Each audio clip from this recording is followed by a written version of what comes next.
Welcome to the world of Agile. Today we are going to discuss the effective techniques to write the user story.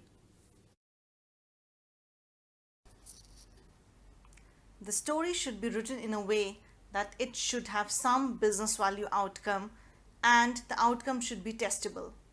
That is the reason we say that it should be vertically sliced just like a piece of cake. Let me elaborate a bit. We should not write a story that is development only or testing only. A story should have everything like development, manual testing, test case creation, automation, unit testing. So basically it should have the ability to be shipped to the customer for their end use or for at least testing. So there is a concept of invest as in INVEST. Invest is the most optimal way to write a user story.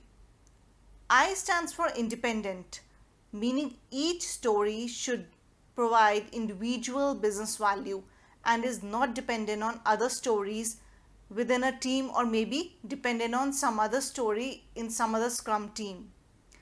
N is negotiable. So, as a product owner, you should ideally create the title of the story and then groom it with a team to get their inputs or suggestions. Once the requirements are groomed and discussed, product owner can write the story and acceptance criteria in detail. So grooming and story writing can go hand in hand. When we say that a story is negotiable, it means that PO and PM should be flexible enough to take inputs and suggestions from other stakeholders and take decisions accordingly. Next is V, which means valuable. The story to be delivered should provide appropriate business value. The story should have the answer to the question as to why we are implementing this particular requirement. This helps the team to provide good inputs and suggestions.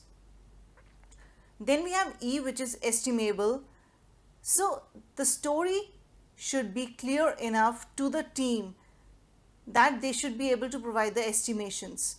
In case they are unable to provide the estimations, then they should take a spike before committing on the story.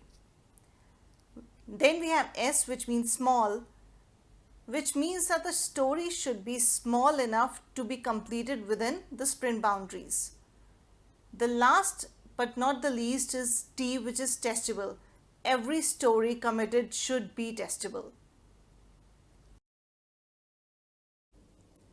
A story is majorly split into three parts: story title, story description, and acceptance criteria. So the title of the story should be very crisp and should tell what the story is all about.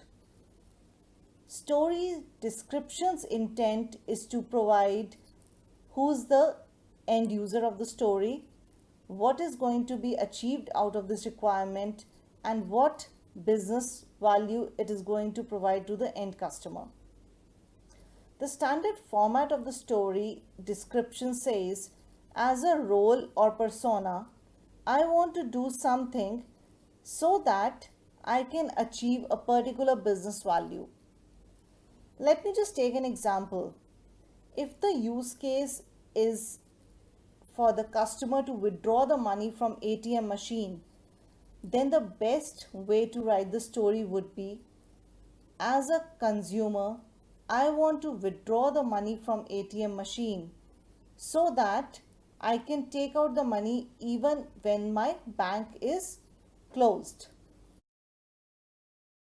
The third part of the user story is acceptance criteria, which is again very important as this is what the team members are going to implement.